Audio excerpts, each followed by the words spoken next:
Last slide है, इसको हम 2 मिनट में खत्म कर रहे हैं। Last is the treatment of kidney failure.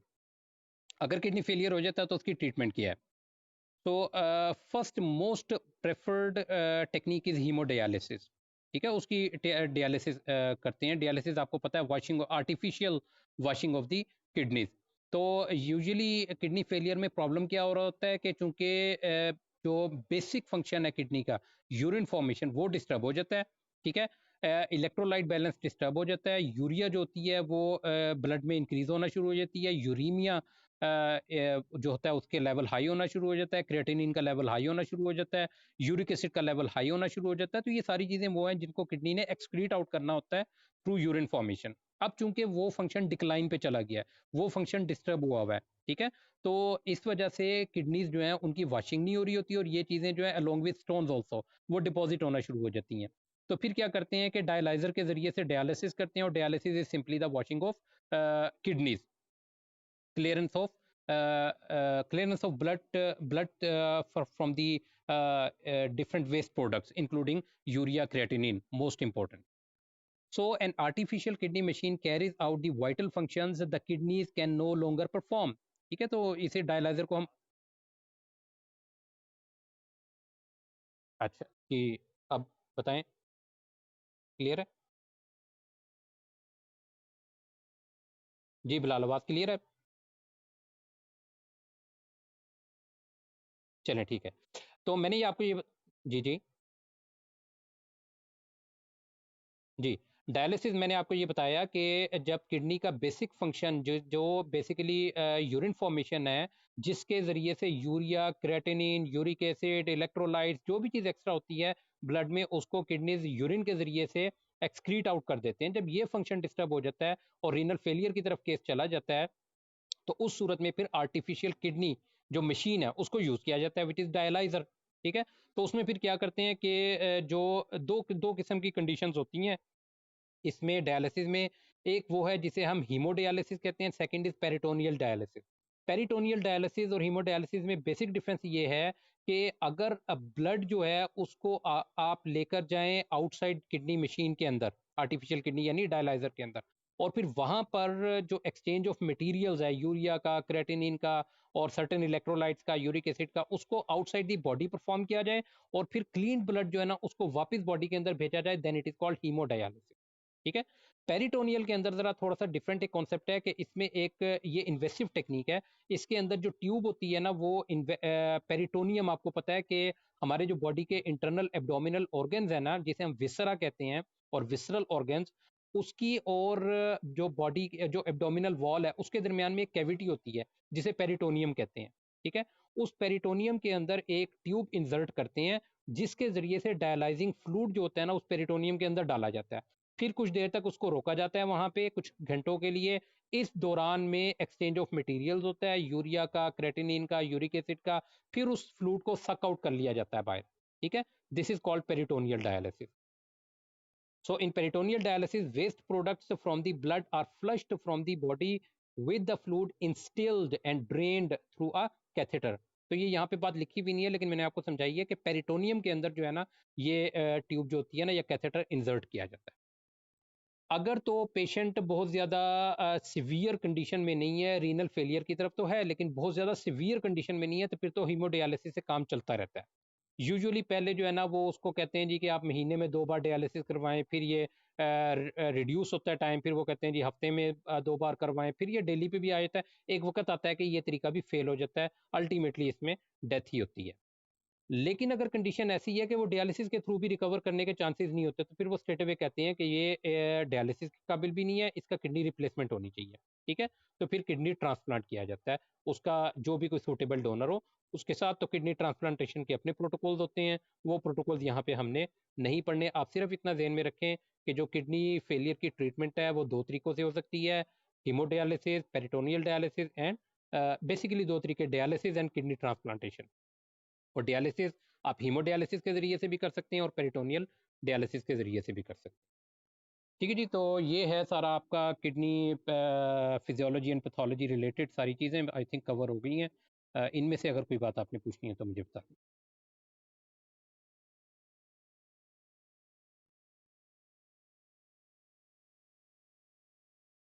एज़ोटीमिया ये हमने पढ़ा था उसमें लिवर फंक्शन टेस्ट के अंदर।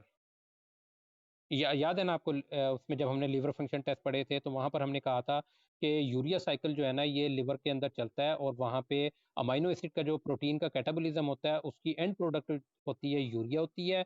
और वो यूरिया जो है अगर बॉडी में सीरम में ब्लड में बहुत ज़्यादा इंक्रीज कर जाए तो फिर वो अपने टॉक्सिक सिम्टम्स प्रोड्यूस करती है जिसको हम एजोटीमिया कहते हैं। और एजोटीमिया असल में एक प्रिमिटिव टर्म है, बहुत पुराने वक्तों में बोली जाती थी। तो अब इसको यूजुअली यूरीमिया ही कहते हैं। तो यूरीमिया एजोटीमिया जो है ये इंटर रिलेटेड टर्म्स है, ठीक है, इनमें कोई खास फर्क नहीं है। और जो यहाँ से जो आप किडनी में पढ़ रहे हैं यूरीमिया, यहाँ पर जो यूरीमिया हो रहा है इसमें और जो हमने रीनल फंक्शन टेस्ट में पढ़ा था उसमें थोड़ा सा डिफरेंस है। तो वो आप थोड़ा सा अगर दिमाग लड़ाएं तो मुझे अगर बताएं कि आपको क्या समझ में आती है कि जो हमने वहाँ पे पढ़ा था और यहाँ पे इसमें क्या बेसिक डिफरेंस हो सकता है। बहुत सिंपल सी बात है यूरीमिया ही। यूरीमिया का मतलब है increased level of urea in blood, ठीक है। यहां तक हमें ये नहीं पता लग रहा कि ये लिवर से रिलेटेड है या किडनी से रिलेटेड है यूरीमिया है। अब हम अगर इसको फर्क करना चाहें कि जो हमने वहां पे पढ़ा था एजोटीमिया के रेफरेंस से और जो हम यहाँ पे पढ़ रहे हैं किडनी के रेफरेंस से, इन दोनों में क्या डिफरेंस हो सकता है। तो बड़ा सिंपल सा डिफरेंस है अगर आप इस पे दिमाग लड़ाएं तो। जी बताएं क्या हो सकता है।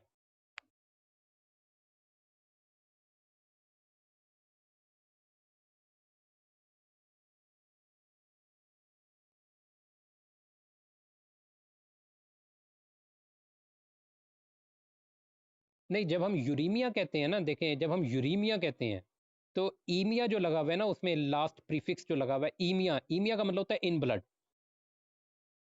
तो ये तो दोनों में ही ब्लड में ज़्यादा होगा।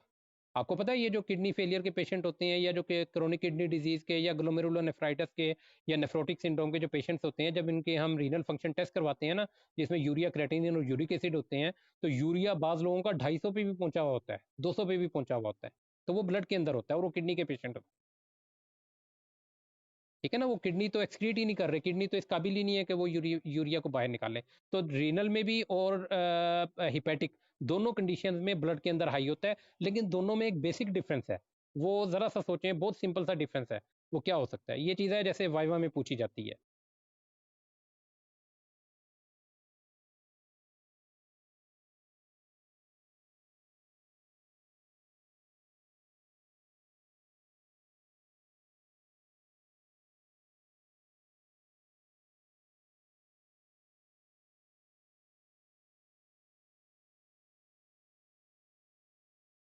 ठीक है।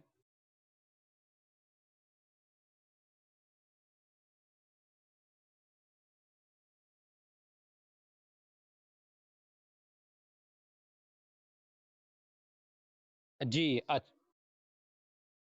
हाँ, देखें अब देखें आपको यहाँ तक तो ये बात समझ में आ गई कि अगर आपने यूरिया किसी का टेस्ट करवाया, ठीक है, और उसका यूरिया का लेवल आपको हाई मिला, नॉर्मल लेवल आपको पता है कि ये 40 तक होता है, 40 मिलीग्राम पर डेसीलीटर। वो 40 से अबव चला गया, आपको मिल रहा है 70, 80, 90, इवन मोर देन 100। अभी तक हमें ये नहीं पता कि ये लिवर से हो रहा है या किडनी से डैमेज के फर्क आ रहा है, हमें नहीं पता, क्योंकि हमने सिर्फ यूरिया करवाया हुआ उसका। क्लियर होगी बात। अब दो ऑप्शन है कि या तो ये रीनल इशू है या फिर ये लिवर का इशू है, ठीक है। अब दोनों को चेक करने के लिए हम क्या करेंगे कि हम ये देखेंगे कि लिवर फंक्शन टेस्ट जो है उसका और किडनी फंक्शन टेस्ट में बाकी हम देखेंगे कि यूरिक एसिड और क्रिएटिनिन उनका क्या रिस्पॉन्स है, ठीक है। अगर यूरिया और अलोंग विद यूरिया अगर यूरिक एसिड और क्रिएटिनिन नॉर्मल है तो इसका मतलब ये है कि ये रीनल ओरिजिन का नहीं है। बात समझ रहे हैं मेरी आप। अगर यूरिया हाई है लेकिन क्रिएटिनिन और यूरिक एसिड नॉर्मल है तो इसका मतलब ये है कि ये जो यूरिया हाई हुआ हुआ है ये रीनल ओरिजिन का नहीं है। इसका मतलब ये है कि ये हिपेटिक ओरिजिन का है। ठीक है, तो फिर हम सिंपल जाएंगे लिवर फंक्शन टेस्ट के ऊपर और वहाँ पे उसके जो आपने S G O T P T A L P वगैरह पढ़े हैं वो टेस्ट करवाएंगे। वहाँ से फिर हमें कंफर्म हो जाएगा कि जी ए एल पी की वैल्यू हाई आ रही है, ए एल टी की वैल्यू हाई आ रही है, दूसरे टेस्ट की वैल्यू हाई आ रही है, मे बी बिलिरुबिन की भी वैल्यू हाई आ रही हो। तो इसका मतलब ये है कि ये लिवर के ओरिजिन से है इसका ताल्लुक।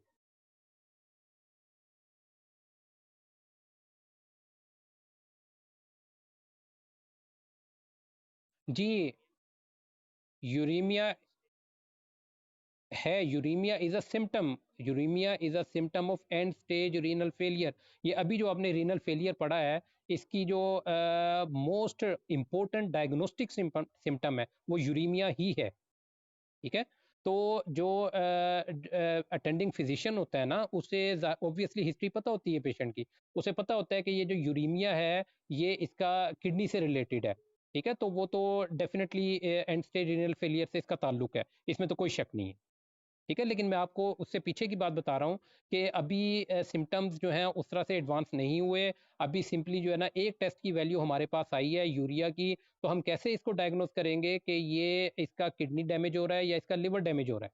ठीक है, तो वो मैंने आपको समझाया कि क्रेटिनिन और यूरिक एसिड की वैल्यू अगर नॉर्मल है तो इसका मतलब ये है कि ये जो यूरीमिया हो रहा है या यूरिया की वैल्यू हाई हो रही है, ये किडनी की वजह से नहीं हो रही बल्कि ये लिवर की वजह से हाई हो रही है। बात समझ गए? जी।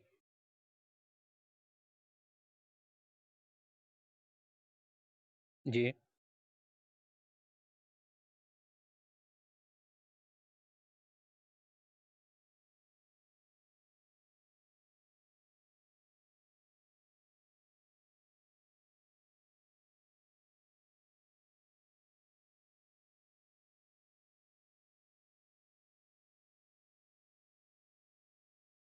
देखें, जो किडनी है ना उसकी मैंने आपको ये बताया कि जब तक उसका सर्टन जो ट्रांसप्लांटेशन में और डायलिसिस में आपको फ़र्क बताया कि एक स्टेज ऐसी होती है कि जिसमें वो कहते हैं जी कि अब ये किडनी आपका किसी काबिल नहीं रहा, अब ये ट्रांसप्लांट होगा।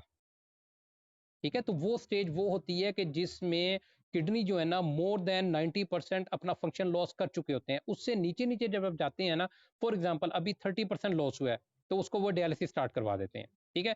अब उसका देखें, ये एक आउटसाइड टेक्नीक है जो सपोर्टिव टेक्नीक है जो उसको हेल्प कर रही है बॉडी को to get rid of the waste substances.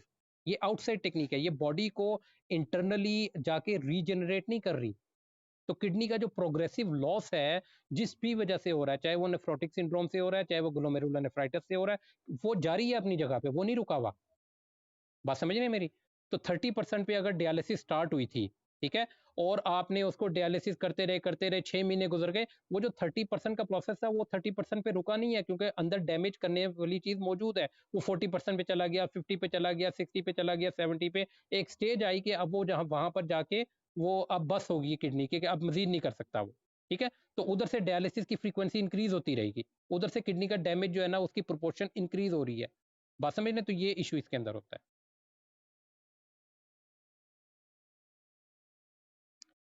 ठीक है जी, तो ये हमारा था आज का लेक्चर। तो इसको आप ये मैंने कोशिश की है यहाँ पे रिकॉर्ड करने की, मैं आपको जितनी रिकॉर्डिंग हुई है वो भेज दूँगा।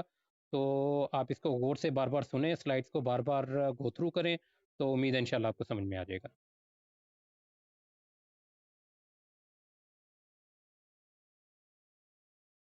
ठीक है जी, अल्लाह हाफ़िज़।